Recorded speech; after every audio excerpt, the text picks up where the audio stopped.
ನಮಸ್ತೆ ಎಜಿ ನ್ಯೂಸ್ಗೆ ಸ್ವಾಗತ.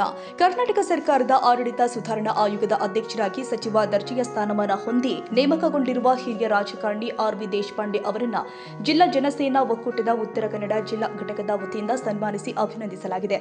ಜಿಲ್ಲಾ ಜನಸೇನಾ ಒಕ್ಕೂಟದ ಜಿಲ್ಲಾಧ್ಯಕ್ಷ ನ್ಯಾಯವಾದಿ ರಾಜಶೇಖರ್ ಐಎಚ್ ಅವರ ನೇತೃತ್ವದಲ್ಲಿ ಜಿಲ್ಲಾ ಪದಾಧಿಕಾರಿಗಳು ಹಾಗೂ ಕಾರ್ಯಕಾರಿ ಸಮಿತಿ ಸದಸ್ಯರು ದೇಶಪಾಂಡೆ ಅವರನ್ನು ಭೇಟಿಯಾಗಿ ಗೌರವಿಸಿದರು. ಆಡಳಿತ ಹಾಗೂ ರಾಜಕೀಯ ಕ್ಷೇತ್ರದಲ್ಲಿ ಅಪಾರ ಅನುಭವ ಹೊಂದಿರುವ ದೇಶಪಾಂಡೆ ಅವರ ಮಾರ್ಗದರ್ಶನ ದಾಂಡೇಲಿ, ಹಳಿಯಾಳ, ಜೊಯ್ಡಾ ಕ್ಷೇತ್ರ ಸೇರಿ ಉತ್ತರ ಕನ್ನಡ ಜಿಲ್ಲೆಯ ಸಮಗ್ರ ಅಭಿವೃದ್ಧಿಗೆ ಮತ್ತಷ್ಟು ಬಲ ಕೊಡುತ್ತೆ ಅಂತ ಒಕ್ಕೂಟದ ಪದಾಧಿಕಾರಿಗಳು ವಿಶ್ವಾಸ ವ್ಯಕ್ತಪಡಿಸಿದ್ದಾರೆ.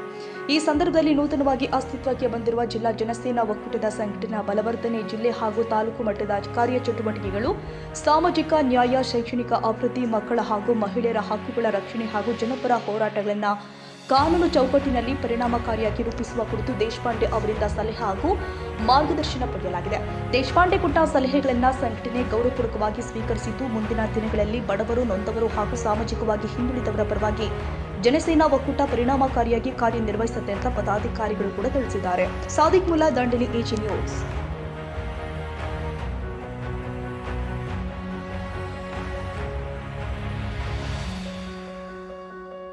ಕನ್ನಡಿಗರ ಮೆಚ್ಚಿನ ನಿಮ್ಮ ಎಜೆ 24/7 ನ್ಯೂಸ್ ಕನ್ನಡ ವಾಹಿನಿ ಇದೀಗ ಟಿವಿಯಲ್ಲಿ ಲಭ್ಯ. ವೇಳೆ ನೋಟಿಸ್ ಕೊಟ್ಟಿದ್ರೆ ವಾಪಸ್ ತಗೋತೀವಿ. ಇವತ್ತು ವಕ್ಫ್ ಪ್ರಾಪರ್ಟಿ ಅಂತೇಳಿ ಬರ್ತದೆ ಅಂತ ಹೇಳಿದ್ರೆ ರೈತರ ಬೀದಿಗೆ ಬದಲು ಏನ್ ಮಾಡ್ಬೇಕಾಗತ್ತೆ? ಯಾರು ವೋಟ್ ಹಾಕಿಲ್ಲ ಅಂದ್ರೆ ಗ್ಯಾರಂಟಿನೆಲ್ಲ ಸ್ಟಾಪ್ ಮಾಡ್ಬಿಡ್ತೀವಿ.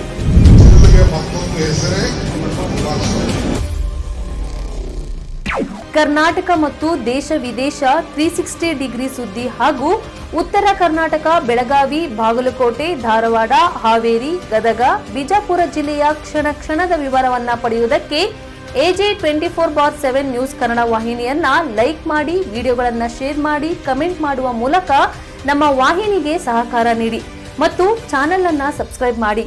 ಧನ್ಯವಾದಗಳು.